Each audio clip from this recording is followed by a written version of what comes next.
There's one vehicle at Toyota that has always split opinions, and that is the Toyota CHR. Some love it, some hate it. Here it is in the all-new generation with Thomas and Autogefühl in 4K, full screen, full length. Let's go. Here the first vehicle for today in this golden or orange alike color. We already know it from the all-new Prius, for example. Very interesting. And here you have this very sporty honeycomb mesh alike, but we're soon also going to show the GR Sport version with an even sportier look, but definitely a very aggressive look here already in front. Also how the headlamp unit is curved in here with the daytime running light. Look at the turning indicators all the way across, very spectacular, and the main headlamp unit is optionally available as matrix LED. The length at 4.36 m or 172 inches, not a big change here in the dimensions or so on. However, there's a wider track and also the center of gravity has been made lower for better driving dynamics. Wheels start 18 inch, these here are 19 inch in the middle. Soon I'll show you the biggest. And you can see here from the design, you can have the contrasting roof, and then this C shape is being built here. For the first time, they also use flush door handles. You can also manually fold them out like this or with the key and so on. Yeah, I mean, design-wise, it looks cool, but I'm more a fan of normal door handles. What about you? Toyota have also reworked suspension, steering and brakes. We'll find out more when we can drive it, what we can already see right here. Wow, totally redesigned rear and with beautiful horizontal stress of the tail lamps. And when you open or close the vehicle, then you also have this welcoming light signature here in the middle part, the Toyota CHR logo. This will be deactivated while driving because that's not allowed, at least not in Europe. The turning indicators here in the rear, well, very simple, rather basic, not as spectacular as in the front. And what I want to show to you in the cutaway model here from the exterior, this is an uni-color body. You can see this would be the base version, and there will be 3 versions. This one, whole color, whole vehicle, then the black contrasting roof, and then the third version, the vehicles we've seen earlier, then with this not only the black roof but also the black area here. So which one would you prefer? That's the key fob, and then when I open it like this, then they come towards me.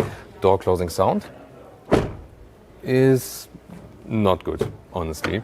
Then inside of the doors, this trim here we have yellow contrast stitches, and this then a microfiber.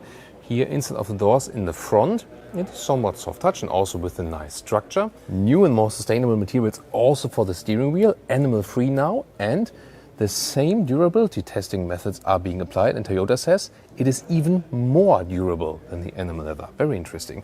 As for the seats, this is the very only animal skin option. All other seats are animal free. Seating position with 189 or 6'2". Here underneath the panoramic roof. Still leaves a lot of headroom because that's a fixed panoramic roof. Soon more deals to that. And yeah, so far it's actually a cool position here because the seats, they also work for taller drivers indeed. Steering wheel up and down, in and out. Yeah, here these stall commons, they move a little bit while adjusting the steering wheel.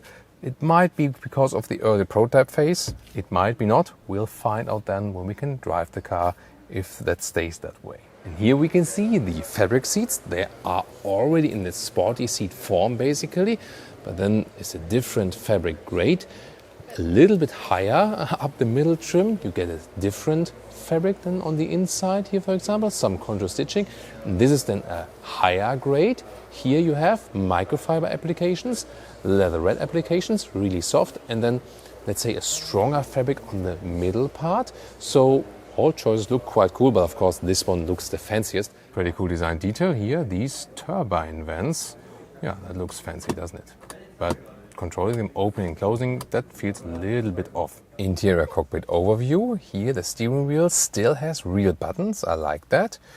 Instruments, 12.3 inch digital and also 12.3 inch infotainment system. The smaller one would start 8 inch. And what I also appreciate here, the climate control, up and down, physical, also here for the seat heating or below for the steering wheel heating, straightforward. This is here an inductive charging pad.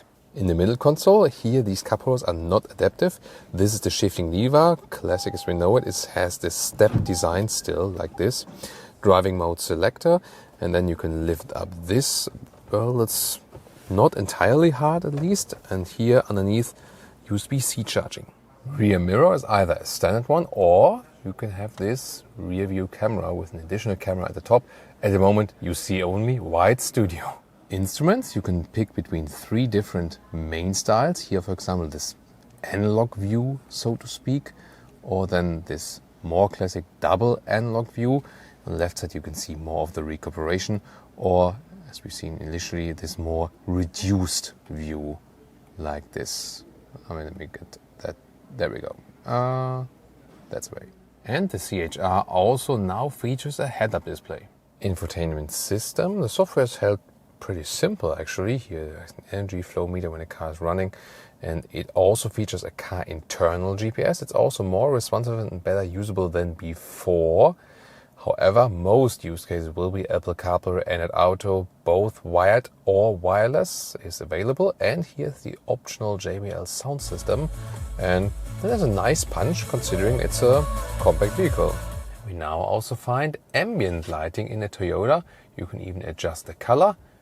Yeah, actually a lot of different colors are adjustable, and it's not only here but also at the inside of the doors. This vehicle here has the optional panoramic roof, and they say actually that the sun rays from the outside are kind of filtered so it doesn't get too hot on the inside, but on winter time it's supposed to be not too cold, so not too much warmth gets lost from the inside. Let's see if that works when we test the vehicle outside.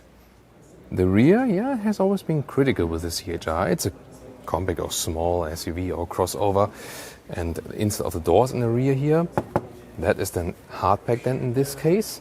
Well, and then let's get inside, see how much space I really have. I carry the light with me. That's at least, a little bit light up here. Yeah, I mean, it works. So this is the driver's seat as I would be driving. It directly fits then for 4 tall adults. And headroom-wise, it's actually also no problem at all. So I still have some room over my head. So yeah, I sit relatively low, and you can see here the angle, not ideal, but it's not too bad. So surprisingly good, actually. Yeah, didn't expect that we do have some space also for tall adults in the rear. Trunk or boot area. I already put a suitcase in there, and it's very interesting because this is here 1.40 meters in width, and you can see it goes a little bit narrow there and a little bit wider up here. Underneath you can see still some storage left, and to fold the seats we have to go around. Normal length about 80 centimeters or 31 inches, and when we slide all the way through, then it's about 116 meters or 63 inches. And here we have another silver vehicle for you, once again with this double contrast roof plus the C-span here. So far only available in the launch models. We'll see if that's also possible later on. Here 20-inch wheels, these are the biggest ones because this is the GR Sport model. Not only features the biggest wheels, but also a special front grille. We can see it here in the lower part. You have this fine mesh grille for even aggressive look. And I think that works quite well with the vehicle actually, because the very aggressive design also plays together with the GR Sport model. Would you prefer this one or the other one? Tell me in the comments. And also in the rear, the styling differs a little bit here in the GR Sport model. Get the badge right here, but definitely the front contrast is bigger. And the GR Sport interior, you can see the steering wheel with the badge in the lower part, red contrast stitches on the inside, and the outside part also has a perforation. Then the floor mats feature a GR logo for the Gazoo Racing, the Toyota racing team. And the seats, they are even sporty here with microfiber on the inside and leatherette on the outside.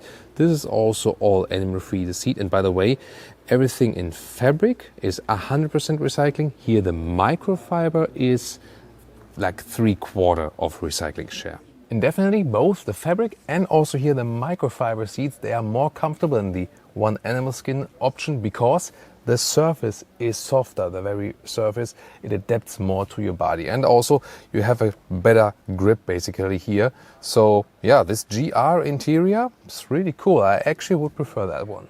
Engines, all 4 cylinders, either a 1.8 liter hybrid with around 140 horsepower or a 2 liter hybrid with around 200 horsepower. The latter one will be the more efficient one. And that one can also be bought with an electric all-wheel drive. Then you get an electric motor at the rear axle.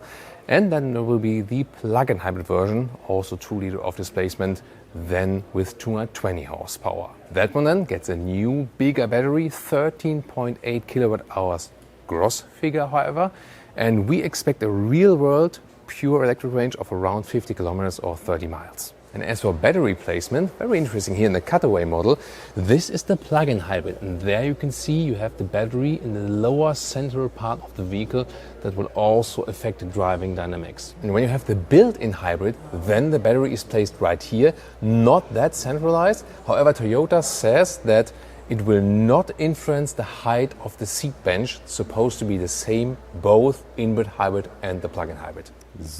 I just love these light bars. Well, this is here in European model. It will be primarily for the European market. However, I also heard that they're going to sell this new generation in Australia as well. Well, if you can't get this one on your market, maybe you want to be joining us for the Toyota Corolla Cross review or the Toyota Yaris Cross.